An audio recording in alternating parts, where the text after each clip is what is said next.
Hello friends, welcome back. तो आज शुरू करते हैं एडमिनिस्ट्रेटिव एथिक्स को, और ये है पेपर 2 का यूनिट 1 का पोर्शन एडमिनिस्ट्रेटिव एथिक्स। और इसमें है पहला topic ethics and human values, right. और एथिक्स एंड ह्यूमन वैल्यूज़ में आगे सेगमेंटेड है lesson from lives and teaching of great leaders, reformers and administrators, role of family, society and educational institutions in inculcating the values, right. तो ये हमारा first segment है, और इस सेगमेंट को कवर करने से पहले हम बेसिक इंट्रोडक्शन एथिक्स और ह्यूमन वैल्यूज़ के बारे में लेंगे, राइट। तो सबसे पहले स्टार्ट करते हैं एथिक्स है क्या। एक्चुअल में हम सिंपल लैंग्वेज में एथिक्स को कवर करेंगे, हमारे पूरे के पूरे टॉपिक्स को कवर करेंगे। और मेंस का एंटायर सिलेबस हम इसी तरीके से करेंगे माइंड मैप के हिसाब से, सो दैट हमें एक क्लियर अंडरस्टैंडिंग मिल जाए, हमें हर टॉपिक के बारे में एक नॉलेज मिल जाए, राइट। तो शुरू करते हैं।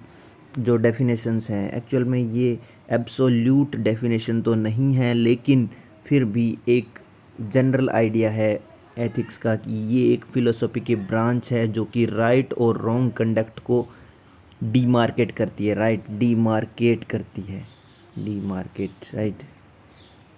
तो जो भी कंडक्ट करते हैं सोसाइटी में, वो सही है या गलत है, इसको सेपरेट करती है, इसको डिवाइड करती है। इसमें हमारे माइंड के सेटअप को दिखाती है कि हाँ ये गलत है कि सही है।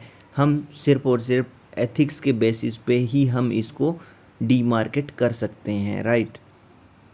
इसके बाद बात करते हैं एथिक्स वर्ड कहाँ से डिराइव हुआ। तो इसके रूट्स है ग्रीक वर्ड में, और ग्रीक वर्ड में एक वर्ड है इथिकोस, और लैटिन में भी एक मोरलिश वर्ड है, और उन दोनों का मीनिंग है कैरेक्टर और बिहेवियर, राइट। तो ये एथिक्स वर्ड की रूट जो है वो ग्रीक और लैटिन दोनों में सम्मिलित है। उसके बाद बात करते हैं एथिक्स की। जो एथिक्स है वो ह्यूमन बिहेवियर के रिलेटेड स्टडी है, राइट। ह्यूमन का बिहेवियर कैसा है, उसके एक्शन कैसे हैं, राइट। और मोरल प्रिंसिपल के बेसिस पे हम ह्यूमन बिहेवियर और उसके एक्शंस को कैसे जज करते हैं, उसकी स्टडी है, राइट। और ये अल्टीमेटली बिहेवियर को गवर्न करती है, राइट। तो आगे हम बात करेंगे कि एथिक्स जो है वो बाकी सब चीज़ों से किस तरीके से डिफरेंट है। इसके आइडेंटिकल जो भी वर्ड्स हैं, लाइक मोरालिटी है, रिलीजन है, लॉ है, वैल्यूज़ हैं, इन सब से कैसे डिफरेंट है। लेकिन उससे पहले एथिक्स जो है हमारी सोसाइटी में, हमारे समाज में किस तरीके के क्वेश्चंस का आंसर देती है, उस चीज़ को जान लेते हैं एक बार। तो बात करते हैं एथिक्स जो जो क्वेश्चंस के आंसर देती है हमारी सोसाइटी में उनकी। तो सबसे पहला है कि क्या चीज़ राइट है, क्या रॉन्ग है, कौन सा एक्शन ह्यूमन के द्वारा जो किया गया है वो सही है या गलत है। इस एक किसी भी पर्टिकुलर सर्कमस्टांसेस में, किसी भी पर्टिकुलर सिचुएशन में क्या वो चीज़ सही है, क्या वो एक्शन करना सही था, या क्या वो कंडक्ट करना सही था। मान लीजिए किसी ने कोई क्राइम कर दिया और किसी सर्कमस्टांसेस में किया है, राइट। तो उस तरीके की सर्कमस्टांसेस में उस एक्शन का होना, उस एक्शन का होना क्या वास्तव में सोसाइटी, हमारा समाज है वो सही मानता है या गलत मानता है उस सर्कमस्टांसेस में। तो इस चीज़ को डिसाइड करने के लिए सबसे पहले हम क्या करेंगे, एथिक्स का सहारा लेंगे, और इस क्वेश्चन का जवाब भी एथिक्स ही देती है, राइट। उसके बाद बात करते हैं कि कैसे लोगों को कंडक्ट करना चाहिए, राइट। जैसे जहाँ पे ought to आ रहा है वहाँ पे ड्यूटी डिसाइड होती है, और ये ड्यूटी जो है, ये ड्यूटी किसी भी एक्ट को करने के बाद में, ये सोसाइटी में कुछ टैबूज होते हैं, कुछ नॉर्म्स होते हैं कि हाँ इनको ऐसा ही करना चाहिए। जैसे बड़ों को प्रणाम करना ही चाहिए, उनके पैर छूने चाहिए। तो ये एक तरीके की हमारी ड्यूटी शो करती है, राइट। तो इसका क्वेश्चन भी एथिक्स ही देती है। उसके बाद में हमारे जितने भी राइट्स हैं, और इनके अलावा जितने भी रिस्पॉन्सिबिलिटीज़ है, जितनी हमारी जिम्मेदारियां हैं, अधिकार है, क्योंकि कुछ अधिकार होंगे तो हमारी उनके साथ साथ कुछ जिम्मेदारियां भी होगी, राइट। जैसे हमारी फंडामेंटल ड्यूटीज़ भी बनती है अगर हमें फंडामेंटल राइट्स मिले हैं, तो उसी तरीके से जो सोसाइटी में कुछ राइट्स हमें मिले होते हैं, तो उन राइट्स को कवर करने के लिए कुछ रिस्पॉन्सिबिलिटीज़ भी होती है। उसके बाद बात करते हैं जो भी मोरल वे है लोगों का रहने का, उस वो कैसा होना चाहिए, इसका आंसर भी क्या करती है, एथिक्स देती है। देखिए एथिक्स और मोरलिटी में डिफरेंस क्या है। तो मोरलिटी जो है वो किसी भी इंडिविजुअल के खुद के प्रिंसिपल्स को दिखाती है, राइट। जैसे किसी को लगता है कि उसको ऑनेस्ट रहना चाहिए तो वो उसकी मोरलिटी है, लेकिन ऑनेस्टी एक तरीके से एथिक्स भी है कि सोसाइटी में हमें एक ऑनेस्ट पर्सन की तरह बिहेव करना चाहिए। लेकिन कभी कभी इंडिविजुअल को नहीं लगता कि उसको ऑनेस्ट होना चाहिए किसी पर्टिकुलर सर्कमस्टांसेस में, तो मोरलिटी एक तरीके से इंडिविजुअल बिहेवियर है, लेकिन एथिक्स जो है वो सोसाइटी का एक सेट ऑफ प्रिंसिपल है, राइट। कंप्लीट सोसाइटी के सेट ऑफ प्रिंसिपल को शो करता है एथिक्स, लेकिन मोरलिटी क्या करती है, सिर्फ इंडिविजुअल के वैल्यूज़ को शो करती है, राइट। उसके बाद बात करते हैं एथिक्स और रिलीजन की। तो रिलीजन जो है वो शेयर्ड बिलीफ ऑफ रिचुअल्स है, राइट। जैसे मतलब पुराने ज़माने में क्या होती थी, रिचुअल्स होती थी और वो रिचुअल्स उसके हिसाब से जो भी बिलीफ होते थे उनको शेयर किया जाता था, राइट। सोसाइटी में जो लोगों को आपस में बांट दिया जाता था कि हाँ ये सुबह और शाम को ही पूजा करनी चाहिए, राइट। या किसी भी पर्टिकुलर रिलीजन में क्या किस टाइम करना चाहिए, या किस तरीके के कपड़े हमें पहनने चाहिए, किस तरीके से रहना चाहिए। तो ये एक बिलीफ है और वो शेयर किए गए हैं, और रिचुअल्स हैं उनको भी शेयर किया गया है, राइट। लेकिन एथिक्स में ऐसा नहीं है। एथिक्स में सेट ऑफ प्रिंसिपल्स हैं और मतलब वो क्या करते हैं, किसी भी इंडिविजुअल के बिहेवियर को गाइड करते हैं। देखिए एथिक्स जो है वो एरा के हिसाब से चेंजिंग नेचर में है, राइट। जैसे अगर मान लीजिए कि हम मेडाइवल की बात करें तो मेडाइवल पीरियड में क्या था कि हमारे पर्दा प्रथा प्रचलित थी, राइट। इसके अलावा पोलीगैमी थी, एक से ज़्यादा पत्नियां रखना, और इसके अलावा बहुत सारी ऐसी जो जो अनटचेबिलिटी थी, इस तरीके की चीज़ें थी तो एथिकल मानी जाती थी। लेकिन आज के एरा में ऐसा करना बिल्कुल एथिकल नहीं माना जाता है। तो इसलिए जो एथिकल है वो एथिक्स है जो वो चेंजिंग नेचर की है, राइट। तो मुझे ऐसा लगता है कि आपको थोड़ी थोड़ी अंडरस्टैंडिंग हो गई होगी कि एथिक्स एक्चुअल में क्या है। यानी कि सोसाइटी को गाइड करने वाली चीज़ है कि हाँ भाई कोई इंडिविजुअल अगर कुछ भी एक्ट करता है तो वो एक्ट सोसाइटी के हिसाब से, लोगों के हिसाब से, एक सेट ऑफ पीपल के हिसाब से सही होगा कि गलत होगा, वो डिसाइड करना ही एथिक्स है, राइट। अगर हम कोई क्राइम करते हैं तो वो गलत है, क्यों गलत है, क्योंकि सोसाइटी उसको गलत मानती है। अगर वही सोसाइटी उसको सही मान रही होती तो वो बिल्कुल एथिकल होता। तो एथिक्स इस चीज़ के ऊपर बिल्कुल पर्टिकुलर रहती है कि कौन सा कंडक्ट सही है और कौन सा गलत है, राइट। इसके बाद में एथिक्स एंड लॉ की बात करते हैं। तो लॉ क्या है कि एक कलेक्शन ऑफ रूल्स हैं, रेगुलेशंस हैं, राइट। एक लॉ है, कोई भी कानून है, वो रूल्स और रेगुलेशन का कनेक्शन है जो कि अथॉरिटी के द्वारा सेटअप किया गया है। यानी कि कोई भी अथॉरिटी है, जैसे हमारे ट्रैफिक रूल्स हैं, तो ट्रैफिक की जो अथॉरिटी है उसके हिसाब से सेट किए गए हैं, हमारे हमारे सब लोगों के राइट्स को ध्यान में रख कर किए गए हैं, सो दैट सब लोग, कोई भी इंसान है वो अफेक्टेड ना हो उससे, राइट, किसी भी एक इंसान के राइट्स से, और सब लोगों को एक सिमिलर ट्रीटमेंट मिले, राइट। तो ये बाइंडिंग होते हैं या पनिशेबल होते हैं नेचर में। कैसे कैसे बाइंडिंग कैसे होते हैं कि हमें ट्रैफिक रूल्स को फॉलो करना है तो हम बाइंडिंग है, हमें फॉलो ही करना है। अगर हम उनको इन्फ्रिंज करने की कोशिश करते हैं तो वो पनिशेबल हो जाते हैं, राइट, कि हमें उन उन रूल्स को तोड़ने के लिए सज़ा मिलती है। लेकिन एथिक्स में क्या है कि एक सोशल गाइडलाइंस हैं। एथिक्स एक सोशल गाइडलाइन है जो कि मोरल प्रिंसिपल के आधार पर है। ये बाइंडिंग बिल्कुल नहीं है और ना ही पनिशेबल है।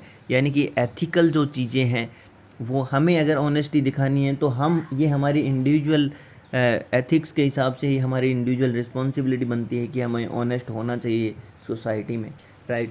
लेकिन अगर हम वो नहीं कर रहे हैं तो हमें कोई सज़ा नहीं देने वाला है, राइट। तो इस तरीके से एथिक्स और लॉ है वो दोनों आपस में डिफरेंट है। इसके अलावा हम बात करते हैं एथिक्स और वैल्यू कैसे डिफरेंट है। तो वैल्यूज जो हैं वो ऐसे प्रिंसिपल और स्टैंडर्ड्स हैं, राइट, जिनको इम्पोर्टेंट माना जाता है, पर वो मोरल प्रिंसिपल भी हो सकते हैं और नहीं भी हो सकते हैं, राइट। तो वैल्यूज जो हैं वो सब्जेक्टिव अप्रोच में सब्जेक्टिव होती है, राइट, और इंडिविजुअल टू इंडिविजुअल डिफरेंट होते हैं, राइट। तो कोई भी इंसान अगर किसी चीज़ को ज़्यादा वैल्यू देता है, मान लो कोई इंसान है ऑनेस्टी को ज़्यादा वैल्यू देता है, या फिर कोई कोई इंसान है जो ये सोचता है कि कोई भी एक्शन करना, ये करना बिल्कुल सही है, मेरी नज़रों में बिल्कुल सही है, तो वो एक तरीके से उस इंसान की वैल्यूज़ हो गई कि हाँ भाई ये इसकी वैल्यूज़ हैं। लेकिन एथिक्स जो है वो क्या करती है, उस चीज़ को गलत माने या सही माने, लेकिन वो इंडिविजुअल उस चीज़ को अगर सही मान रहा है तो वो उसकी वैल्यूज़ में आता है, राइट। तो ये एक तरीके से सब्जेक्टिविटी है, यानी कि मतलब डिस्क्रिप्टिव इन नेचर है, राइट। यानी कि वो अगर इंसान इस चीज़ को सही मानता है तो इसके पीछे कुछ ना कुछ लॉजिक ज़रूर है। तो एक एक तरीके से इसका डिस्क्रिप्शन किया जा सकता है उस इंडिविजुअल के द्वारा। तो ये तो होगी वैल्यू जो कि सिर्फ और सिर्फ इंडिविजुअल के ऊपर डिपेंड करता है कि वो किस चीज़ को सही मानता है। लेकिन एथिक्स जो है ये ऑब्जेक्टिव इन अप्रोच है, यानी कि आपको चूज करना है, या तो आपको चूज करना है या आपको चूज नहीं करना है, राइट। और जो कॉमन सेट ऑफ रूल्स हैं जो कि सोसाइटी के द्वारा एक्सेप्टेड किए गए हैं, यानी कि जो मेजॉरिटी ऑफ पीपल है उनके द्वारा एक्सेप्ट किया गया है कि बड़ों का आदर करना चाहिए, तो वो एक तरीके से एथिकल है, राइट। लेकिन कुछ लोग अगर उस चीज़ को नहीं मानते हैं तो वो उन पे डिपेंड करता है, लेकिन जो कॉमन सेट ऑफ रूल्स वो यही कहता है कि ऐसा करना चाहिए, राइट। तो ये एथिक्स और वैल्यूज़ में डिफरेंस हो गया। अब बात करते हैं एथिक्स में important of ethics and ethical behaviour in one's life, right. तो मतलब किसी भी इंसान का एथिकल बिहेवियर कैसा है उस इंसान के लाइफ में, ठीक है, और एथिक्स उसमें क्या इम्पोर्टेंस रखती है उस चीज़ को देखेंगे, राइट। तो एथिक्स जो है वो प्रेस्क्राइब कैसे होती है, देखो standard of right and wrong से होती है कि या कोई इंसान कुछ एक्ट कर रहा है तो वो राइट है या रॉन्ग है, इस चीज़ को डिसाइड करने वाली क्या है, एथिक्स है, राइट। वो एथिक्स है क्या एक्चुअल में एथिक्स जो है वो मोरल प्रिंसिपल का सेट है, राइट। तो वो हमें प्यासे को पानी पिलाना है तो वो एक तरीके की एथिक्स है, मतलब एथिक्स ये कहती है कि प्यासे को पानी पिलाना राइट है, लेकिन कोई इंसान उसको नहीं फॉलो कर रहा है तो वो उस पर बाइंडिंग भी नहीं है, राइट। तो ये आपको कॉन्सेप्ट बिल्कुल क्लियर हो गया होगा। उसके बाद जो एथिक्स है वो थिंकिंग को इम्प्रूव करती है, पर्सपेक्टिव को इम्प्रूव करती है, और जजमेंट को इम्प्रूव करती है सोसाइटी के हिसाब से, राइट। कि सोशल जो एस्पेक्ट्स हैं उनमें ये सही है या गलत है वो इंसान बिल्कुल उसको जज कर सकता है, राइट। अगर कोई वो गलत काम कर रहा है तो उसको बिल्कुल पता होता है कि वो गलत कर रहा है, राइट। एथिक्स जो है वो एक्शन और इनएक्शन को डिटरमाइन करती है कि हमने जो एक्शंस किए हैं या हम किसी चीज़ पे चुप बैठे रहे हैं, उस चीज़ के ऊपर बिल्कुल रिएक्शन हमने नहीं किया है, तो उसको डिटरमाइन करता है, राइट। इसके अलावा जो हेल्दी और पीसफुल सोसाइटी है उसका एक फाउंडेशन है एक तरीके से एथिक्स। अगर वो सोसाइटी में हर एक इंडिविजुअल अगर एथिक्स के हिसाब से चलता है तो हेल्दी और पीसफुल सोसाइटी है उसका निर्माण होगा। सोसाइटी को बेटर बनाने का काम करती है एथिक्स, राइट। कि एथिक्स, हमारी एथिक्स ये कहती है कि हमें रिस्पॉन्सिबिलिटी से चलना चाहिए, हमें रूल्स को फॉलो करना चाहिए, राइट। हमें ऑनेस्टी से चलना चाहिए, जो भी मतलब हम जो भी एक्शन कर रहे हैं उनमें ऑनेस्टी होनी चाहिए, राइट। या जो बिल्कुल डिसेबल्स हैं उनकी हेल्प करनी चाहिए, तो ये सब चीज़ें एथिक्स में आती है। लेकिन अगर मान लो हम किसी बस में ट्रेवल कर रहे हैं और उसमें हम बैठे हैं और एक डिसेबल आके वहाँ पे खड़ा हुआ है, तो यह हमारा एथिकल बिहेवियर होगा कि हम उसको सीट दे दें, राइट। अगर कोई इंसान उसको सीट नहीं दे रहा है तो क्या होगा, तो एक तरीके से मतलब वो अनएथिकल हो गया। लेकिन अनएथिकल तो हो गया, लेकिन वो इस इंडिविजुअल की चॉइस है कि वो उसको फॉलो करता है कि नहीं करता है। देखिए हर एक इंडिविजुअल अगर एथिकल बिहेवियर को फॉलो करेगा तो अच्छी सोसाइटी का निर्माण होगा, राइट। उसके बाद बात करते हैं कि एथिक्स जो गाइड करती है पब्लिक और प्राइवेट लाइफ को, राइट। प्राइवेट लाइफ को, हमारी जो पर्सनल लाइफ है उसको भी एथिक्स गाइड करती है। इसके अलावा पब्लिक लाइफ में भी हमें कुछ ऐसे मौके आते हैं जहाँ पे एथिक्स हमें गाइड करती है कि नहीं हमें ऐसा करना चाहिए, पुअर है उनकी मदद करनी चाहिए, राइट। प्राइवेट लाइफ में हम डे टू डे लाइफ में जैसे हम पर्सनली कोई चीज़ों को फेस करते हैं तो उसमें भी हमें एथिक्स गाइड करती है कि नहीं ऐसा करना गलत है, राइट। उसके बाद में जो अंतिम इसका है वो है ये कि अंडरस्टैंडिंग जो है एथिक्स की वो सेल्फ रियलाइजेशन का वे है एक तरीके से, भी इंसान को खुद ही पता चल जाता है, अंदर ही अंदर रियलाइज़ हो जाता है कि हमें क्या करना सही है और क्या करना गलत है, कि हमारा जो भी एक्शन है वो राइट है या रॉन्ग है। इसको डीमार्केट कर सकते हैं अगर अगर हमें एथिक्स की अंडरस्टैंडिंग है तो, राइट। तो ये थी इम्पोर्टेंस एथिक्स की। अब इसके अलावा जो नेक्स्ट वाला टॉपिक है उसके बारे में बात करते हैं, और ये है डिटर्मिनेंट्स। जो एथिकल बिहेवियर के डिटर्मिनेंट्स हैं उनके बारे में बताया गया है कि ह्यूमन एक्शन में जितने भी डिटर्मिनेंट्स हैं वो सारे के सारे एथिकल बिहेवियर में किस तरीके से काम करते हैं, राइट।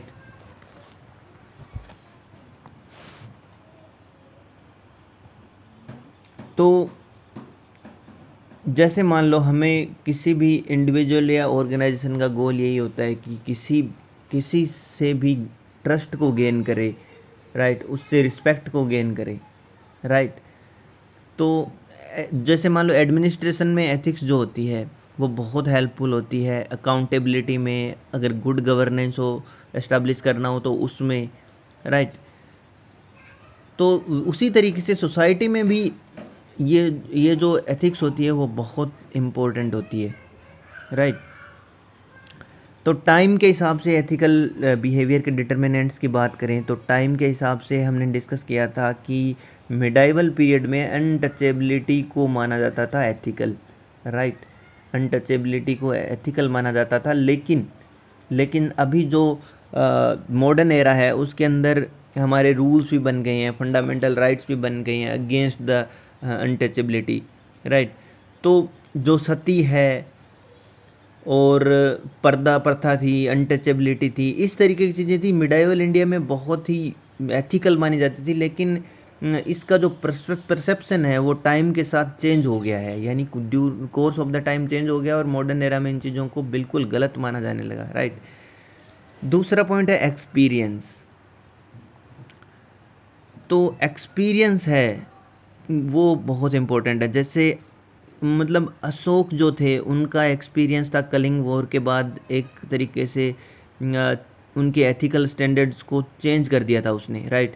कि कलिंग को वॉर हुआ, उसने बहुत सारे लोगों को मरते हुए देखा, उनको तड़पते हुए देखा, तो उनका एक्सपीरियंस ऐसा रहा कि उनकी एथिकल बिहेवियर को बिल्कुल चेंज कर गया। पहले उनका क्या था कि अपने जो साम्राज्य था उसका विस्तार करने की नीति थी, लेकिन बाद में क्या हुआ, बाद में उन्होंने अपने इस एक्सपीरियंस की वजह से अपने एथिकल बिहेवियर को चेंज कर लिया, राइट। एथिकल बिहेवियर को चेंज कर लिया। तो हमारा जो एक्सपीरियंस है कई बार ऐसा हो जाता है कि हम बिल्कुल, हमारे नेचर में मर्शी बिल्कुल नहीं होती है, लेकिन हम जैसे ही देखते हैं किसी इंसान को तड़पता हुआ, रोता हुआ या इस तरीके से, तो बिल्कुल हमारे मन में एक ख्याल आता है कि हाँ, हमें उस पर दया दिखानी चाहिए। तो इस तरीके की चीज़ें हैं वो एथिकल बिहेवियर में सिर्फ और सिर्फ एक्सपीरियंस से ही चेंज होती है। फिर आता है कॉस्ट बेनिफिट एनालिसिस। इसमें क्या होता है कि जैसे मान लो किसी भी बिग डैम को जैसे हम बना रहे हैं, मान लो फॉर एग्जांपल ऐसा कि हमने बड़ा डैम बनाना है और इस डैम के अंदर क्या होता है कि बहुत सारे लोगों का रिप्लेसमेंट होना होता है, वहाँ से डिस्प्लेसमेंट होना होता है, ठीक है। तो बहुत सारे लोग इसको जस्टिफाई भी करते हैं, लेकिन मतलब जैसे जस्टिफाई करते हैं कि ये ड्रिंकिंग वाटर के लिए चाहिए, इरिगेशन के लिए चाहिए, इलेक्ट्रिसिटी के लिए चाहिए, लेकिन जो लोग डिस्प्लेस हो रहे हैं उनका क्या। तो ये एक तरीके से कॉस्ट बेनिफिट एनालिसिस है कि अगर मान लो किसी भी जगह पर अगर मान लो हमें सोसाइटी को बेनिफिट हो रहा है तो उस चीज़ को करने में हर्ज नहीं है, ये एक तरीके से एथिकल है। बात करते हैं इंस्पिरेशन की। तो इंस्पिरेशन में जैसे मान लो कोई पर्सनैलिटी है, राइट, जैसे महात्मा गांधी जी थे, तो वो उनकी पर्सनैलिटी से हम बिल्कुल प्रभावित होते हैं। और मान लीजिए उन्होंने नॉन वायलेंस का जो कॉन्सेप्ट दिया था सॉरी, तो नॉन वायलेंस का जो उन्होंने कॉन्सेप्ट दिया था उसके बेसिस पे हम चीज़ों को फॉलो कर सकते हैं कि किस तरीके से मतलब नॉन वायलेंस को हम एक वैल्यू देते हैं, राइट। फिर बात करते हैं पावर की। जैसे पावर में पॉलिटिकल, इकोनॉमिकल और सोशल पावर है, राइट, वो एथिकल नॉर्म्स को सेट करती है, राइट। अगर गवर्नमेंट किसी पब्लिक पॉलिसी को बनाती है या लॉ को बनाती है, तो लोगों को उनको फॉलो करना चाहिए या नहीं करना चाहिए, राइट। तो ये मतलब अगर पॉलिसी यार लोगों को बना तो ऑब्वियसली लोगों को फॉलो करना चाहिए, तो उस तरीके से वो चीज़ें एथिकल हो जाती है, राइट। जैसे कोविड आया और कोविड में हमने मास्क लगाना स्टार्ट किया, तो ये एक तरीके से उसके बाद में जो नो मास्क नहीं लगाता था वो क्या था, अनएथिकल माना जाता था, राइट उसको। लेकिन अगर मान लो हम मास्क लगा रहे हैं तो ये हमारे लिए एक अच्छा साइन है और हमारी सोसाइटी के लिए एक फ़ायदेमंद भी है कि कोविड नहीं फैल रहा है, राइट। तो ये चीज़ जो होती है वो गवर्नमेंट की पॉलिसीज़ के हिसाब से कई बार डिसाइड होती है। सोशल डिस्टेंसिंग की पॉलिसी तो उसके उसके बेसिस पे भी हम सोशल डिस्टेंसिंग रखने लग गए थे, राइट। तो ये जो पावर का कॉन्सेप्ट है ये भी हमारे एथिकल बिहेवियर को किस तरीके से अफेक्ट करता है वो भी हमने देख लिया। फिर एजुकेशन जो होती है, एजुकेशन बेसिस पे एथिकल स्टैंडर्ड्स है वो डिसाइड होते हैं। लाइक जैसे अगर मान लो नेशनलिज्म है, राइट, अगर हमें एजुकेशन मिलेगी तो हमें पता चलेगा कि नेशनलिज्म क्या चीज़ होती है, हमें अपने नेशन के लिए क्या करना चाहिए, या कौन सी ऐसी चीज़ें हैं जो नेशन बिल्डिंग में हेल्प करती है, हमारी नेशनलिटी को इंक्रीज करती है, राइट। तो ये जो चीज़ है वो एजुकेशन से आती है और ये बिल्कुल जो एथिकल बिहेवियर है इससे चेंज होता है। एक मान लीजिए हम एक एग्जांपल लेते हैं कि मान लो किसी गांव में एक चरवाहा है, राइट। तो वो उसको पता नहीं है, उसको मान लो वो अनएजुकेटेड है और उसको पता नहीं है कि मतलब नेशन के बारे में क्या क्या है, क्या चीज़ें कहाँ पे क्या हो रहा है, राइट। उसको बिल्कुल भी एजुकेशन नहीं है उस चीज़ के बारे में, तो वो जो है वो किस तरीके से नेशनलिज्म को मतलब इन्फ्लुएंस करेगा, राइट। वैसे ही गवर्नेंस है, गवर्नेंस में गवर्नमेंट जैसे लॉज और पॉलिसीज को फ्रेम करती है, राइट। तो वो भी है, वो भी मतलब सिटीजन्स के बिहेवियर को अफेक्ट करते हैं, राइट। तो विलियम ग्लेडस्टोन का एक स्टेटमेंट था कि it is the duty of the government to make it difficult for people to do wrong and easy to do right, right. तो मतलब ये जो गवर्नमेंट की ड्यूटी है कि पीपल गलत करेंगे या सही करेंगे उसकी पॉलिसीज़ पे डिपेंड करता है। जैसे स्वच्छ भारत आया, राइट। तो स्वच्छ भारत जो था उसके बेसिस पे हमने एक एथिकल स्टैंडर्ड सेट कर लिया कि भाई क्लीनलीनेस रखनी है, सैनिटेशन रखनी है, राइट। तो ये गवर्नेंस जो है वो बिल्कुल एक बहुत बड़ा फैक्टर है एथिकल बिहेवियर को फ्रेम करने में, राइट, जो पीपल है उनका।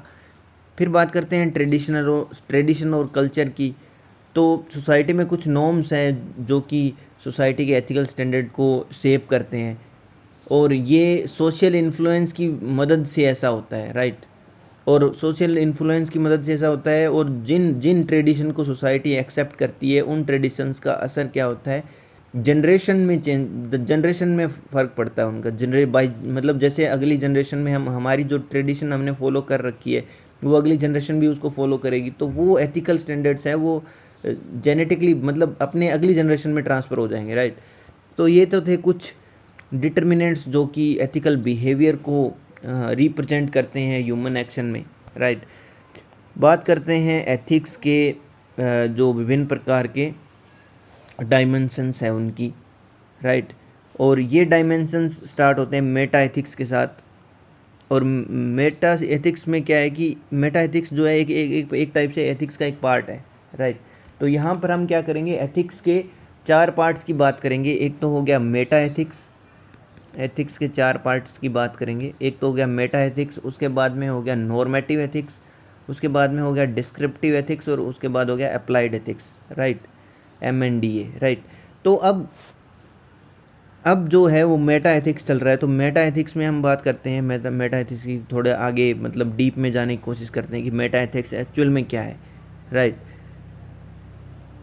जो मेटा एथिक्स है वो एक तरीके से स्टडी ऑफ एथिक्स है और ये एनालाइज करती है किसी भी टाइप के वर्क की नेचर को, उसमें ये क्वेश्चन पूछकर कि ये इसमें मोरल फैक्ट है वो इन्वॉल्व हुआ है कि नहीं हुआ है, राइट। जैसे ये क्या करती है, इसका एम यही होता है कि स्टडी करना नेचर को, राइट, एक मोरल को स्टडी करना, स्ट्रक्चर को स्टडी करना, ओरिजिन को स्टडी करना, फाउंडेशन मतलब को स्टडी करना कि भाई गुड रॉन्ग राइट बैड, मतलब ये एक तरीके से मतलब हर एक एक्शन जो है ना उसको स्टडी करना कि वो गलत है कि सही है, और आगे क्लियर हो जाएगा ये। जैसे मतलब जैसे ये कंसर्न नहीं है गुड एक्शन और बैड एक्शन, मतलब ये क्या है कि एक्शन से कंसर्न नहीं है, लेकिन क्या करता है ये इंक्वायर करता है कि इसमें मीनिंग में कि गुड एक्चुअल में है क्या। अगर किसी भी सोसाइटी में अगर मान लो शराब पीना गुड माना जाता है, अच्छा माना जाता है, तो वो गुड हो गया, राइट। हम उसको एज ए होल ऐसा नहीं मान सकते ना कि हर एक सोसाइटी में शराब पीना अच्छा है, राइट, एक राइट कंडक्ट है। लेकिन यहाँ पे किसी सोसाइटी में, एक पर्टिकुलर सोसाइटी में मान लो ऐसा माना जाता है, किसी भी कंट्री में ऐसा माना जाता है कि एक जो ड्रिंकिंग एल्कोहल है वो एक गुड कंडक्ट है, राइट। तो इस चीज़ को देखने के लिए कि एक्चुअल में गुड क्या है, मतलब अगर शराब पीना गुड है तो वो उस एक्शन को चेक करती है, ना कि इसके रिजल्ट को, राइट। तो जो हम जिस चीज़ की बात कर रहे हैं कि ये गलत और एक सही है, तो सही में गलत का मतलब क्या है और सही का मतलब क्या है। किसी भी सोसाइटी में अगर मान लो बालिकाओं को शिक्षा देना गलत है, तो वो एक्चुअल में गलत क्या है। मतलब हम मेटाएथिक्स में हम वही चीज़ चेक करते हैं भी वास्तव में क्या है, वास्तव में जो गलत का मतलब क्या है, राइट। तो ये मीनिंग जो है, मतलब nature of good and bad है, इसको डिसाइड करना ही मेटाएथिक्स है। इसमें क्या होता है, मोरल रियलिज्म होता है, राइट। मोरल रियलिज्म मतलब इंटरनली हमें रियलाइज़ होता है, मतलब इसमें दो कॉन्सेप्ट होते हैं, एक तो मॉरल रियलिज्म और मॉरल एंटी रियलिज्म, राइट। कि कोई भी कॉन्सेप्ट है, मान लो हम इंटरनली हमें ऐसा फील होता है कि वो सही है, राइट, या किसी सोसाइटी को उस एस्पेक्ट में अगर सही लगता है तो वो उसको फॉलो करती है, राइट। तो जो मोरल क्लेम्स हैं वो ट्रू हो सकते हैं और फॉल्स भी हो सकते हैं।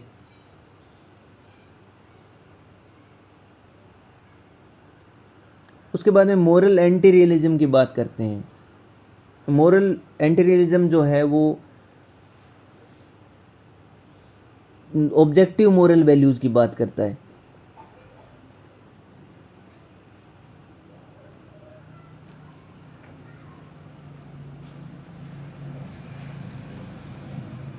तो ये बात करता है कि मोरलिटी जो है वो एक इल्यूजन है,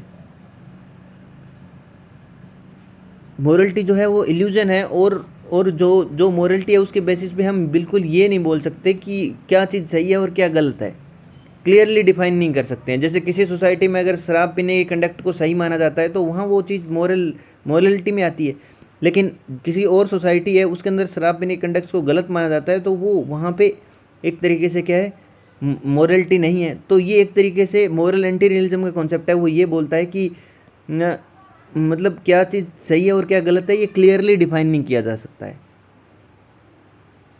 राइट। उसके बाद बात करते हैं नॉर्मेटिव एथिक्स की, और नॉर्मेटिव एथिक्स में सबसे पहले हम बात करते हैं इसकी इंट्रोडक्शन की। तो इसमें ये एक ब्रांच है एथिक्स की और डिफाइन करती है राइट और रॉन्ग को based on the standard norms, right, set up by the society considering that these standard are better than many others, right.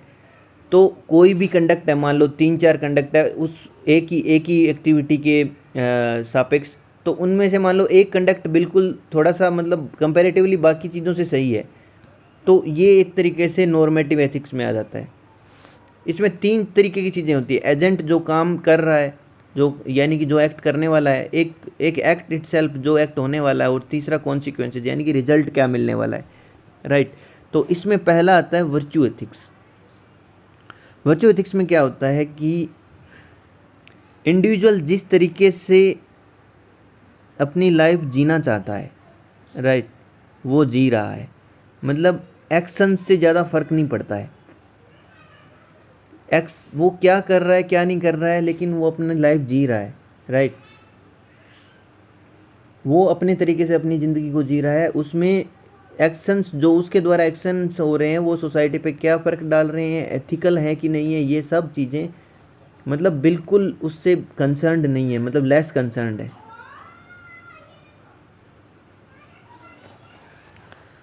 तो ये है, ये एक वर्च्यू और मोरल कैरेक्टर को शो करता है रेदर देन एथिकल ड्यूटीज़। यानी कि एथिकल ड्यूटीज़ क्या है, जो अपनी ड्यूटीज़ को ध्यान में नहीं रखता है, क्योंकि उसके एक्शंस होंगे, उनसे जो रिजल्ट मिलेगा मान लो, राइट, वो अगर मान लो गलत है, सोसाइटी के लिए गलत इम्पैक्ट डाल रहा है, तो वो फिर एथिकल ड्यूटी को भी रिप्रेजेंट नहीं करेगा, राइट।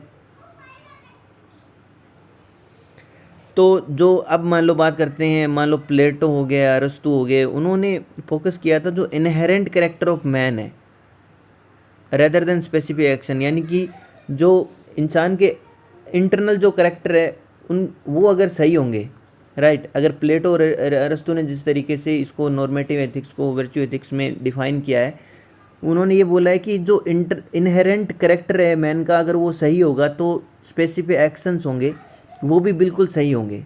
तो इनहेरेंट करेक्टर पे ज़्यादा फोकस करना चाहिए, ना कि जो स्पेसिफिक एक्शंस है उन पे। इनहेरेंट करेक्टर कौन से हो गए? इनहेरेंट करेक्टर हो गए जैसे मोरलिटी में मान लो शराब ना पीना, या किसी इंसान का नॉलेज होना, राइट। तो इस तरीके की चीज़ें जो है, एजुकेशन होना, ये सब इनहेरेंट मोरलिटी में आते हैं। तो अगर ये बिल्कुल सही होंगे तो जो ह्यूमन एक्शन है उनको जज करने की ज़रूरत ही नहीं पड़ेगी, राइट। इसी तरीके से प्लेटो ने बोला कि प्रूडेंस, जस्टिस, टेम्परेंस और करेज, राइट। यानी प्रूडेंस ये होता है जैसे हमने किसी भी हमारी मोरलिटी के हिसाब से डिसीजन लेना, राइट। जैसे हम बोलते हैं ना, एंगर किल्स प्रूडेंस, उसी तरीके से मतलब हम अगर गुस्से में हैं तो हमारी जजमेंट की जो शक्ति है वो ख़त्म हो जाती है और हम बिल्कुल गलत निर्णय लेते हैं, राइट। तो इसलिए हमें कोई भी लाइफ का कोई भी डिसीजन लेना होता है वो बिल्कुल सोच समझकर बिना गुस्से के लेना होता है। तो प्लेटो ने इन 4 कार्डियल वर्च्यू के बेसिस पे वर्च्यू एथिक्स को डिफाइन किया था कि प्रूडेंस है, जस्टिस है, टेम्परेंस है यानी कि संयम रखना, कोरेज यानी कि साहस, यानी किसी भी परिस्थिति में हमें बिल्कुल संयमित होना चाहिए और मतलब एकदम से रिएक्ट नहीं करना चाहिए किसी चीज़ को। इसी के अलावा जो करेज है वो होना चाहिए इंसान में, राइट। मतलब कहने का या फिर किसी तरीके करेज किसी भी तरीके से होता है, इंटरनल करेज हो सकता है, आउटर सर्कमस्टांसेज में करेज हो सकता है। तो ये सब जो चीज़ें हैं वो प्लेटो ने इन 4 वर्च्यू कार्डियल वर्च्यू को मतलब डिफाइन किया था। इसी तरीके से सुकरात ने जो नॉलेज को हाईएस्ट वर्च्यू माना था कि अगर इंसान के अंदर अगर नॉलेज है, राइट, इनहेरेंट कैरेक्टर में अगर नॉलेज है तो नॉलेज की वजह से उसका हर एक एक्शन है वो बिल्कुल सही होगा। उसमें जज करने की ज़रूरत नहीं है कि क्या गलत होगा क्या सही होगा, ऐसा कुछ करने की ज़रूरत नहीं है। जो अगर किसी इंसान को नॉलेज है तो वो सोसाइटी में अच्छे ही काम करेगा, राइट। तो सुकरात ने ये बोला था। तो इसकी फॉर्म्स देख लेते हैं। देखो फॉर्म्स में देखिए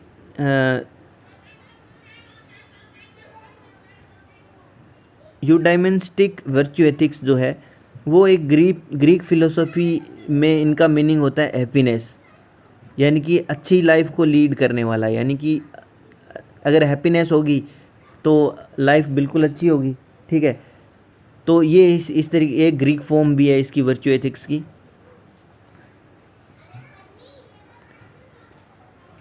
अब एजेंट बेस्ड जो वर्च्यू एथिक्स है, यानी कि एजेंट बेस्ड मतलब जो एक होता है एजेंट, एक होता है मान लो एक्ट, और तीसरा होता है कॉन्सिक्वेंसेस, राइट, यानी कि रिजल्ट।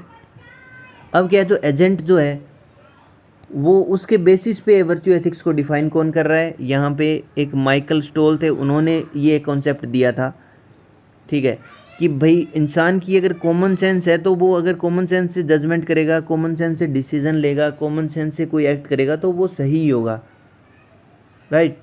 तो ये जो एथिक्स का कॉन्सेप्ट दिया था वो था माइकल स्टोल के द्वारा। उसके बाद बात करते हैं टारगेट सेंट्रिक वर्च्यू एथिक्स की। तो टारगेट सेंट्रिक मतलब इसमें टारगेट दिया जाता है, यानी कि कॉन्सिक्वेंसेज यानी कि रिजल्ट को ज़्यादा मतलब इम्पोर्टेंस दी जाती है रेदर देन एजेंट और एक्ट, ठीक है। तो ये एक क्रिश्चियन स्वेंटन थे, इन्होंने स्ट्रेस दिया था किस पे कि जो ह्यूमन है वो already possess an idea of what virtues and what they engulf, यानी कि क्या उनको करना है या क्या नहीं करना है, उनको आइडिया होता है, कोई भी ह्यूमन है उसको ऑलरेडी एक आइडिया होता है कि क्या चीज़ सही है और क्या गलत है।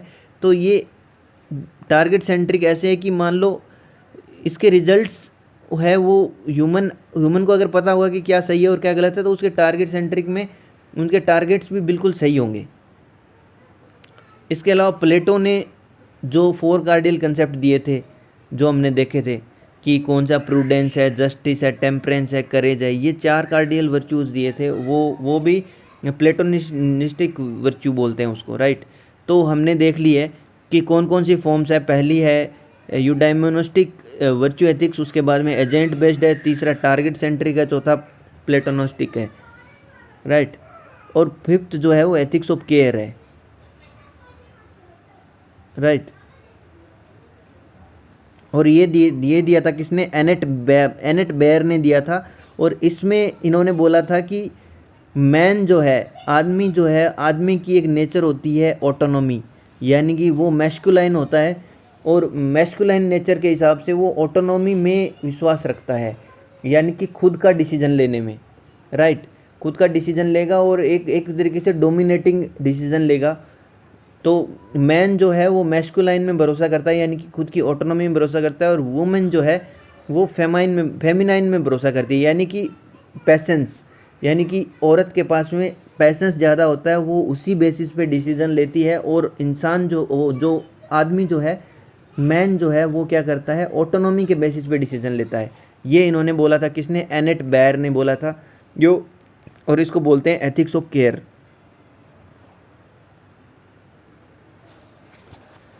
अब सेकंड टाइप है एथिक्स का, जो नॉर्मेटिव एथिक्स है इसका। देखो, नॉर्मेटिव एथिक्स में हमने देख लिया कि वर्च्यू ऑफ एथिक्स क्या है, वर्च्यू ऑफ एथिक्स देख लिया है। उसके बाद में सेकंड टाइप जो है वो कॉन्सिक्वेंशियलिज्म है, राइट। और कॉन्सिक्वेंशियलिज्म में क्या है कि इसमें सबसे पहले लिखा है कि moral right action is one that produce right outcome, यानी कि मोरली राइट आउटकम है वो ऐसा होता है कि सही सही आउटकम निकाले।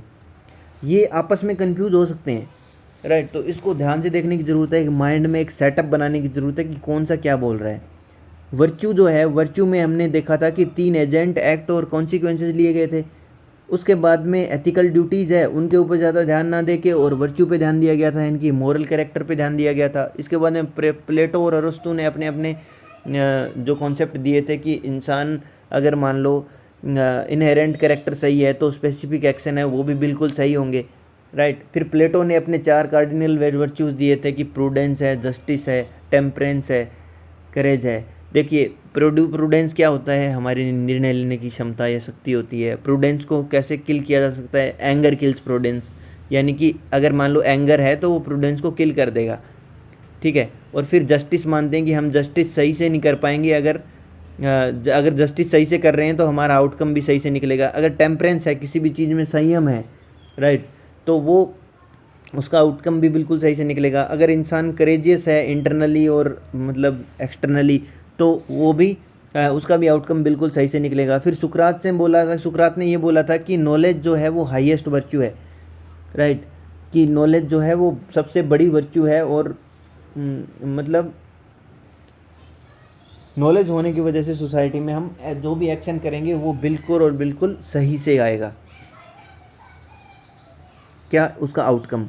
फिर हमारी 5 टाइप की जो भी फॉर्म्स थी वर्च्यू एथिक्स की वो आ गई थी।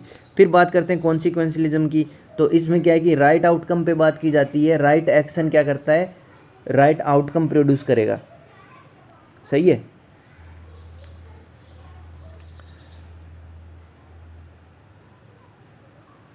तो ये किस पे फोकस करता है? ह्यूमन एक्शन कॉन्सिक्वेंसेस पे फोकस करता है। राइट और रॉन्ग क्या करता है? रिजल्ट पे बेसिस होता है। मान लो हम कोई काम कर रहे हैं, काम तो अच्छा कर रहे हैं, लेकिन उसका रिजल्ट बहुत ख़राब निकल गया है, मान लो, राइट, तो वो एक तरीके से उसमें क्या होगा? गलत एक्शन में होगा,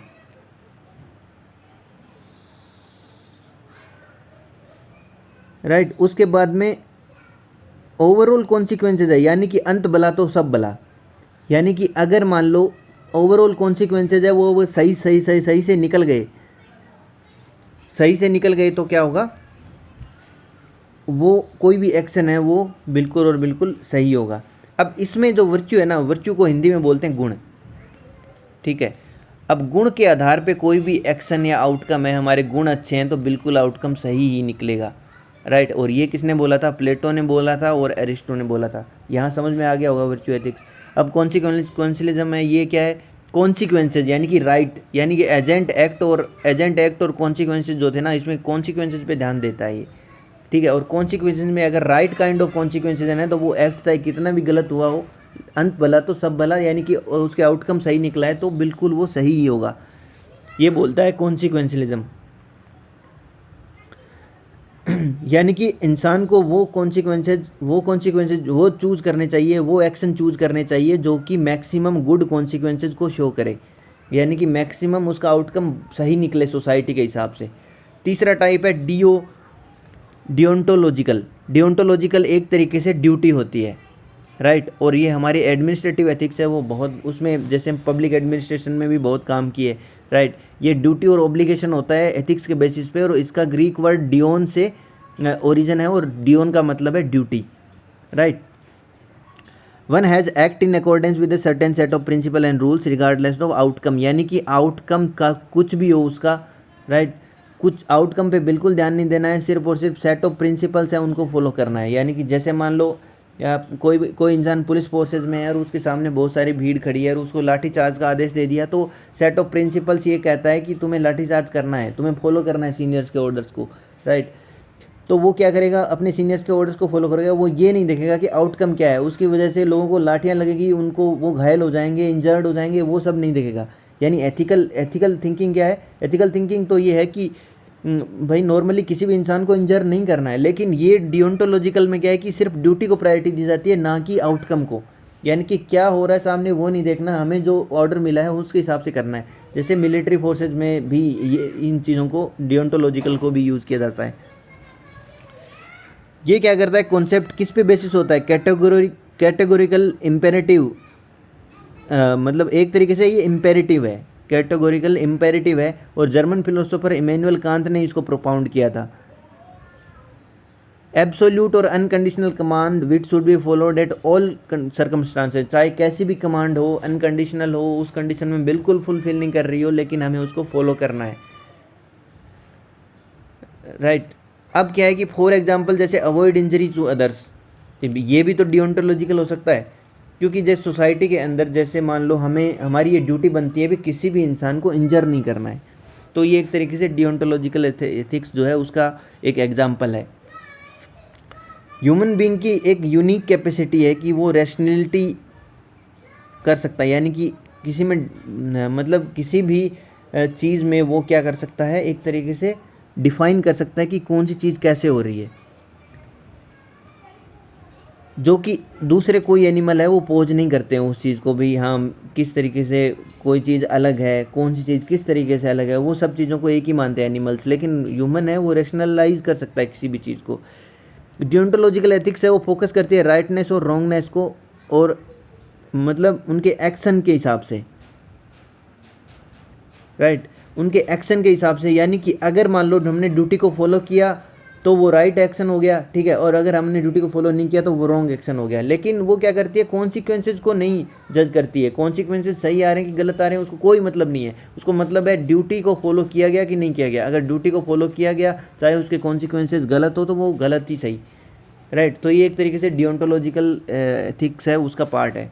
उसके बाद बात करते हैं डिस्क्रिप्टिव एथिक्स की। डिस्क्रिप्टिव एथिक्स में किसी भी कैरेक्टरिस्टिक वैल्यू है उसको बहुत अच्छे से डिफाइन किया जाता है, राइट। और ये एक कंपेरेटिव एथिक्स भी मानी जाती है, और एक वैल्यूज़ फ्री अप्रोच है एथिक्स में, राइट। तो ये इंडिविजुअल बिहेवियर पे डिपेंड करता है कि कौन सा इंडिविजुअल किस चीज़ को सही मानता है और कौन सा इंडिविजुअल किसी चीज़ को गलत मानता है। तो वो एक तरीके से क्या हो गया? इंडिविजुअल पे डिपेंड हो गया, किसी भी पर्टिकुलर इंसान पे डिपेंड हो गया। ये मोरल वैल्यू बिहेवियर है ना, हमने बात करी थी वैल्यूज़ की, वैल्यूज़ सिर्फ एक इंडिविजुअल की होती है ना कि सोसाइटी की। तो एक मोरल वैल्यू बिहेवियर है उसको एनालाइज करती है, राइट, और उसके स्टैंडर्ड्स को शोकेस करती है कि मोरल स्टैंडर्ड के हिसाब से पीपल क्या क्या पोजेज करते हैं, राइट। उसके बाद में एथिकल और मोरल बिहेवियर को डिटरमाइन करती है, राइट, कि किस तरीके से हमें अंडरस्टैंडिंग को एनहांस करना है एथिकल और मोरल बिहेवियर के हिसाब से, वो भी करती है। राइट, फिर मोरल डिसीजंस है, मोरल डिसीजन मेकिंग होती है। जैसे मान लो हमारे निर्णय लेने की क्षमता, किस कंडीशन में हमें किस कॉन्सिक्वेंसेज में क्या निर्णय लेना है। राइट, तो ये एक तरीके से ब्रॉडली मोरल फेनोमेना है, बहुत ब्रॉड लेवल पे एक मोरल फेनोमेना है। ठीक है, तो ये बिहेवियरल एथिक्स भी बोलते हैं इसको, कि किसी भी इंसान के बिहेवियर में किस तरीके की एथिक्स है, तो इसको डिस्क्रिप्टिव एथिक्स के अंदर रखा जाता है। फिर जो बिहेवियर और मोरल बिहेवियर को और सोशल साइंस के पर्सपेक्टिव से किसी भी फेनोमेना को जज करने की या एक्सप्लेन करने की जो कैरेक्टरिस्टिक है, वो है डिस्क्रिप्टिव एथिक्स में। ये एम करती है कि इसको इन्वेस्टिगेट, मतलब पीपल का जो एथिकल आइडियाज़ है उनको इन्वेस्टिगेट करने के लिए, कि एक्शंस राइट है या रॉन्ग है, यानी कि जो लोग हैं उनके एथिकल आइडियल्स है, राइट, उनको जज करना भी वो राइट है कि रॉन्ग है। और वो गाइडेंस को प्रोवाइड नहीं करती है डिसीजन के लिए, और ना ही क्या करती है, जो मोरल नॉर्म्स हैं उनके रीजनेबिलिटी को डिसाइड करती है। वो सिर्फ और सिर्फ क्या करती है, इन्वेस्टिगेट करती है लोगों के जो आइडियल्स है, उनके जो एक्ट किए गए हैं या जिनको जो फॉलो करते हैं उनके हिसाब से उनके एक्शंस रॉन्ग है राइट है। तो ये एक तरीके से इंडिविजुअल बेस्ड एथिक्स है।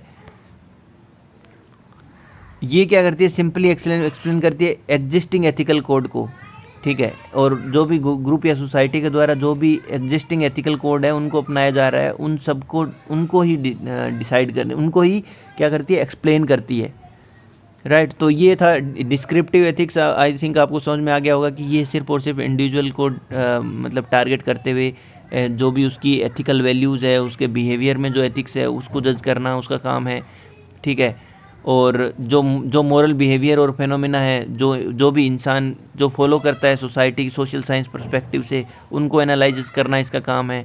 राइट, तो ये क्या करते हैं, गाइडेंस को प्रोवाइड नहीं करेगी, गाइड नहीं करेगी। जैसे नॉर्मली हम एक एज ए ब्रॉड लेवल पे हम देखें कि एथिक्स हमें गाइड करती है कि क्या सही है और क्या गलत है, तो इस तरीके से ये गाइड नहीं करती है। और ना ही कोई मोरल नॉर्म्स है उनकी रीजनेबिलिटी को डिसाइड करती है कि हाँ भाई ये सही क्यों है क्यों गलत है।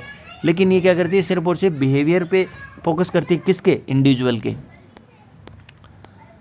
इसके बाद बात करेंगे अप्लाइड एथिक्स की। तो ये ज़्यादा बड़ा नहीं है, आई थिंक फिर भी हम इसको ट्राई करते हैं कवर करने की। तो अप्लाइड एथिक्स में क्या होता है कि जो एथिकल क्वेश्चंस, जो जैसे it deals with ethical question specific to professional disciplinary for practical field. It is a discipline of philosophy that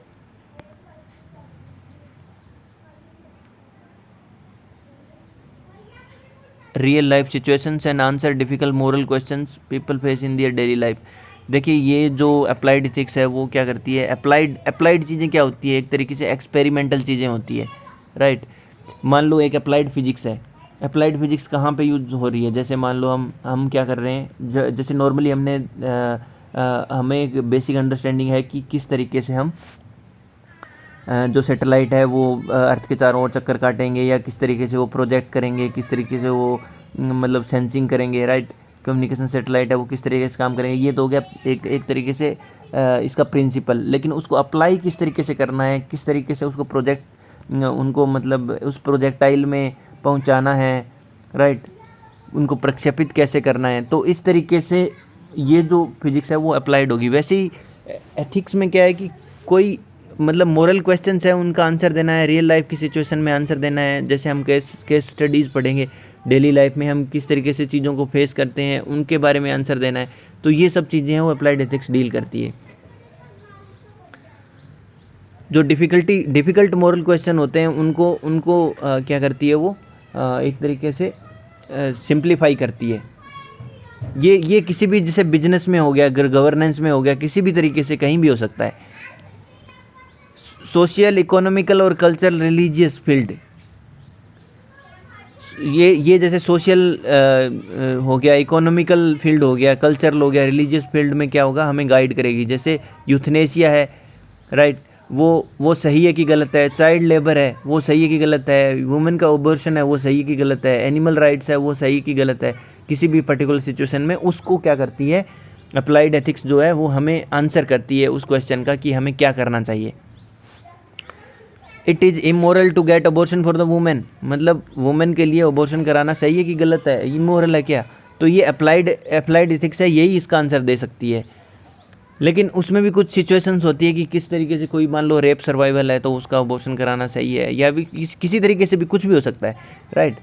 तो ये जो चाइल्ड लेबर है वो सही है कि गलत है, तो इसका आंसर देती है। जैसे जैसे बायो एथिक्स है, बायो एथिक्स में क्या है कि बायोलॉजी और मेडिसिन, इसके अंदर इस सेक्टर में जितने भी हमारे सामने क्वेश्चन अराइज होते हैं, ठीक है, उन सब को क्या करती है, उन सब का आंसर करती है बायो एथिक्स में। बायो एथिक्स में जैसे क्लोनिंग हो गया, स्टेम सेल हो गया, इससे लोगों को एज ए होल फ़ायदा हो रहा है कि नुकसान हो रहा है, तो ये एथिक्स क्या करती है, उसमें हमें किसी भी क्वेश्चन, कोई अगर कॉम्प्लिकेटेड क्वेश्चन अराइज होता है तो उसको आंसर करेगी। बिजनेस एथिक्स में क्या होगा, सोशल रिस्पॉन्सिबिलिटी, हमने देखा था कॉरपोरेट सोशल रिस्पॉन्सिबिलिटी। तो सोशल रिस्पॉन्सिबिलिटी है वो लेजिस्लेशन के साथ में कंप्लाई हो रही है कि नहीं हो रही है, तो ये एक तरीके से बिजनेस एथिक्स है, ये हमें गाइड करती है। ये बिजनेस करने वाले इंसान को गाइड करेगी भी कैसे सोशल रिस्पॉन्सिबिलिटी को भी फॉलो अप करना है, क्योंकि उनके रिसोर्सेज यूज़ कर रहे हैं वो। उसके बाद मिलिट्री एथिक्स, मिलिट्री एथिक्स में military conduct performance review on subordinate, military में किस तरीके से हमें कंडक्ट करना है, किसी तरीके से डिसिप्लिन रहना है, जितने भी सबॉर्डिनेट्स हैं, हमारे जूनियर्स हैं, उनकी जो परफॉर्मेंस रिव्यू है उसमें कैसे एथिकली बिल्कुल राइट चीज़ों को फॉलो करना है, यानी सही परफॉर्मेंस को रेट करना है, राइट। उसके बाद में सिविलियन लीडर्स हैं, उनके साथ में उनकी कैसी रिलेशनशिप होनी चाहिए, ये भी मिलिट्री एथिक्स में आता है। लेथल वेपन्स है, उनको ऑपरेट करते वक्त हमें क्या क्या मोरल चीज़ें हैं जो हमें करनी चाहिए, वो आता है मिलिट्री एथिक्स में। ताकि क्या है कि ये एक तरीके से डिस्ट्रक्शन को मतलब डिस्ट्रक्शन है उसको लीड करते हैं लेथल वेपन्स। लेकिन हम उसको अगर सही तरीके से हैंडल करेंगे, एथिकली हैंडल करेंगे, तो वो मतलब एक जनरल एक प्रैक्टिस एरा में क्या करेगा, मतलब नुकसान नहीं करेगा। फिर आता है पॉलिटिकल एथिक्स। पॉलिटिकल एथिक्स में moral decision judgement about political action, जितने भी पॉलिटिकल एक्शन होते हैं उनके ऊपर मोरल डिसीजंस हैं, उनको किस तरीके से जजमेंट करना है। उसके बाद में जो पॉलिसी है, वो पॉलिसी और लॉज इनको बनाते वक्त हमें पॉलिटिकल एथिक्स का ध्यान रखना है। इसके अलावा जो पब्लिक ऑफिशियल्स है, इसमें दो तरीके का होता है, देखो, एक तो होता है एथिक्स ऑफ प्रोसेस, राइट, और एक होता है एथिक्स ऑफ पॉलिसी, ठीक है। एथिक्स और पॉलिसी क्या करती है, ये जजमेंट्स पे फोकस करती है कि पॉलिसी और लॉज के आधार पर किस तरीके के जजमेंट लिए गए हैं। और एथिक्स ऑफ प्रोसेस में क्या होता है, जो भी पब्लिक ऑफिशियल होते हैं उन पे फोकस किया जाता है, और जो भी मेथड वो पब्लिक एडमिनिस्ट्रेशन में यूज़ करते हैं उन पे फोकस किया जाता है। अब क्या है, पॉलिटिकल एथिक्स में क्या है कि ये फाउंडेशनल मोरल थ्योरी को हमेशा मतलब फॉलो नहीं करती है, मॉडर्न एरा में थोड़ा मिड लेवल कॉन्सेप्ट को भी फॉलो करती है, राइट। यानी कि फाउंडेशनल मोरल थ्योरी में क्या था कि हमें मतलब हर कोई गवर्नमेंट थी उसको एक जैसी प्रोग्रामिंग करनी थी अपनी गवर्नमेंट की। लाइक गवर्नेंस में उसको पुअर के लिए सिर्फ, अगर मान लो पब्लिक डिस्ट्रीब्यूशन सिस्टम है तो वो बिल्कुल चेंजिंग नेचर का नहीं था, बिल्कुल एक ही चीज़ को फॉलो किए जा रहे थे कि फ्री ऑफ कॉस्ट हमें क्या करना है, मिलेट्स बांटना है या कुछ भी करना है। लेकिन अभी क्या चेंजिंग नेचर हो गया, और इसमें क्या है कि मिड लेवल अप्रोच की जा रही है कि हाँ भाई, मिड लेवल अप्रोच में जैसे डायरेक्ट बेनिफिट ट्रांसफ़र हो गया, डीबीटी हो गया, या अलग अलग तरीके से चीज़ों को लॉन्च किया जा रहा है, सो दैट एक मिड लेवल अप्रोच में जो बैलेंस है वो बना रहे, बिल्कुल एक तरफ ना हो। तो ये तो था पॉलिटिकल एथिक्स। फिर एनवायरमेंटल एथिक्स, कोई भी मान लो ऑर्गेनाइजेशन है, ठीक है, वो किस तरीके से रूल्स को कंप्लाई करके और एनवायरनमेंट को प्रोटेक्ट कर रही है। दूसरा, गैसोलीन जो should be continue to make gasoline powered vehicles, मतलब हमें गैसोलीन जो भी गैसोलीन पावर्ड व्हीकल्स है उनको बनाते रहना चाहिए। मतलब हमारे पास में अभी जो इलेक्ट्रिक का कॉन्सेप्ट है, इलेक्ट्रिक जो व्हीकल्स है उनका एक ऑप्शन मौजूद है, तो हम किस लिए मतलब एनवायरनमेंट को नुकसान पहुंचा रहे हैं, राइट। तो ये एक एथिकल क्वेश्चन हो गया। दूसरा, ये जो फॉसिल फ्यूल रिसोर्सेज है उनको रिप्लेट करना, कि टेक्नोलॉजी एग्जिस्ट करती है जब जीरो एमिशन की, तो हम क्यों फॉसिल फ्यूल रिसोर्सेज है उनको ख़त्म कर रहे हैं। इसके अलावा जो भी मतलब हम ये जानते हैं कि किसी भी स्पेसीज़ को इससे नुकसान हो रहा है, जैसे हम समुद्र में बहुत सारा गंदगी, बहुत सारा मतलब पोल्यूशन कर रहे हैं, लेकिन वहाँ पे जो मछलियाँ वगैरह है उनको नुकसान पहुँच रहा है, वहाँ समुद्री जीव है उनको नुकसान पहुँच रहा है। तो हम जानते हुए भी हम क्या कर रहे हैं हमारी ह्यूमैनिटी के कोज के लिए, हमारी कन्वीनियंस के हिसाब से हम क्या कर रहे हैं, उसको नुकसान कर रहे हैं, किसको, ओशियनिक वाटर को पोल्यूट करके। इन्फॉर्मेशन एथिक्स में क्या है कि किसी भी इंसान के जो पर्सनल डेटा है उसको मान लो डिस्क्लोज करना, या किसी का कॉपीराइट कंटेंट है उसको कॉपी करना, राइट, या जो किसी का इन्फॉर्मेशन स्पेयर है उसको इन्फ्रिंजमेंट करना, यानी कि किसी की प्राइवेसी है उसको लीक करना, राइट। मीडिया एथिक्स में क्या है कि एडवर्टाइजमेंट, मार्केटिंग, एथिकल प्रिंसिपल्स उनको ध्यान में रख के मीडिया में कुछ चीज़ों को प्रमोट करना, एक स्पेसिफिक मान लो स्पेसिफिक किसी फॉर्म को फ़ायदा पहुंचाना एडवर्टाइज करके, राइट। पॉलिटिशियन जो है उनकी करेक्ट पिक्चर नहीं लाना जनता के सामने कि एक्चुअल में वो है क्या। अगर मीडिया जानता है सच क्या है, लेकिन वो क्या करता है, उसको प्रेज करता रहता है ऐसा पॉलिटिशियन जो गलत है, तो इससे क्या होगा, इससे ये एक तरीके से अनएथिकल है। इससे आगे आने वाली मतलब सोसाइटी में आगे आने वाली जनरेशन हैं उनको नुकसान पहुँचेगा। येलो जर्नलिज्म और पेड न्यूज़ को, पेड न्यूज़ हो गया जिसे मान लो कोई भी फर्म या कंपनी है या बिजनेस है या गवर्नमेंट है अपने फ़ायदे के लिए पैसे देकर न्यूज़ छपवाती है, राइट। येलो जर्नलिज्म मतलब किसी भी एक पॉलिटिशियन के लिए, एक लीडर के लिए मान लो इन्फ्लुएंस वाले तरीके से मतलब जर्नलिज्म करना, वही चीज़ें दिखाना जो किसी एक पार्टी को फेवर कर रही है। मेडिकल एथिक्स में 6 तरीके की वैल्यूज़ होती है। एक तो बेनिफिशेंस, इसमें क्या होता है कि पेशेंट को जो ट्रीटमेंट दिया गया है प्रैक्टिशनर के द्वारा उसको बेनिफिट होना चाहिए। दूसरा ये कि नॉन मालफिसेंस में क्या है कि नॉन मालफिसेंस में मतलब राइट है जो भी प्रैक्टिशनर है उसका, कि उसको मतलब उसकी रिस्पेक्ट की जानी चाहिए, राइट। इसी तरीके से पेशेंट के पास भी राइट है कि उसकी रिस्पेक्ट की जानी चाहिए, मतलब उसको बेस्ट जो अवेलेबल ट्रीटमेंट है वो मिलना चाहिए। तीसरा है ऑटोनॉमी क्या है कि जो भी पेशेंट है जो ट्रीटमेंट ले रहा है वो उस ट्रीटमेंट को डिनाई भी कर सकता है। जस्टिस का मतलब है कि बेस्ट पॉसिबल वे में बिना कोई डिस्क्रिमिनेशन के मेडिसिन दी जानी चाहिए जो भी पेशेंट उसका हकदार है, राइट। मान लो कोई 4 पेशेंट है और एक पेशेंट ज़्यादा सीरियस है तो उसको वो मेडिसिन मिलनी चाहिए जो ज़्यादा सीरियस है। डिग्निटी में क्या होता है कि किसी भी प्रैक्टिशनर का बिल्कुल ये राइट बनता है कि वो डिग्निटी से काम करे, और जो भी उसको मतलब उसके जो सीनियर्स हैं, ठीक है, उनके मतलब उनकी चीज़ों को फॉलो ना करते हुए अपने हिसाब से, अपनी मोरलिटी के हिसाब से चीज़ों को फॉलो करे, किसी भी प्रेशर में ना आए। ऑनेस्टी मतलब ईमानदारी से काम करे, ईमानदारी से पेशेंट की मतलब जो बेस्ट अवेलेबल ट्रीटमेंट है उसको दे।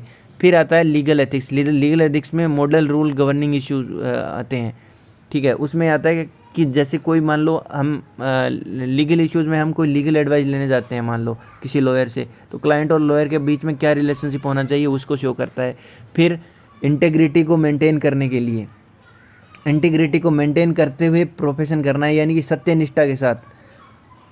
कोई भी लॉयर है उसको अपना प्रोफेशन है जो वो सत्यनिष्ठा के साथ करना है, झूठ बोलकर किसी को गलत मतलब डिसीजन दिला के किसी को गलत सज़ा नहीं दिलवाना है। तीसरा ये है कि जो पब्लिक मतलब और पब्लिक डीलिंग है रेदर देन मतलब अदर देन क्लाइंट्स, जो भी क्लाइंट्स हैं उनके साथ में जो बिहेवियर होता है उसके अलावा जो पब्लिक से कैसे बिहेव करना है वो भी इसमें लीगल एथिक्स में आता है, ठीक है। ट्रिब्यूनल्स के लिए मतलब जो क्वासी जुडिशियल बॉडीज़ होती है उनके लिए उसके मन में क्या रिस्पेक्ट है या उनको कैसे मतलब रिस्पेक्टफुली डील करना है। फिर जो क्लाइंट है उसकी कॉन्फिडेंसेस को किस तरीके से मतलब डिस्क्लोज रखना है। जितने भी क्लाइंट्स लॉयर के पास आते हैं उन्होंने जो भी अपने कॉन्फिडेंसेस बताए होते हैं, जितने भी अपने मतलब सीक्रेट्स उनको बताए होते हैं, उनको कैसे डिस्क्लोज रखना है। और प्रोफेशनली इंडिपेंडेंट होना चाहिए, यानी कि किसी के ऊपर भी डिपेंडेंट नहीं होना चाहिए, किसी के भी प्रेशर में आके और कुछ काम नहीं करना चाहिए। तो ये एक लीगल एथिक्स हो गए। तो ये थे डायमेंशन ऑफ एथिक्स, जो कि थोड़े से बड़े हैं लेकिन हमें इसको ढंग से पढ़ना पड़ेगा। इसको हम रिवाइज भी करेंगे और एक ऐसा सेशन लेके आएंगे जिसमें थोड़े से कम टाइम में मतलब 15 to 20 मिनट्स में कम्प्लीटली इसको रिवाइज कर लेंगे। तो आई होप आपको कुछ तो समझ में आया होगा इसमें से। अगर समझ में आया है तो लाइक कीजिए, शेयर कीजिए और सब्सक्राइब कीजिए। और हम मेंस के कंप्लीट सिलेबस को पूरा करने वाले हैं, तो फॉलो कीजिए। Thank you so much.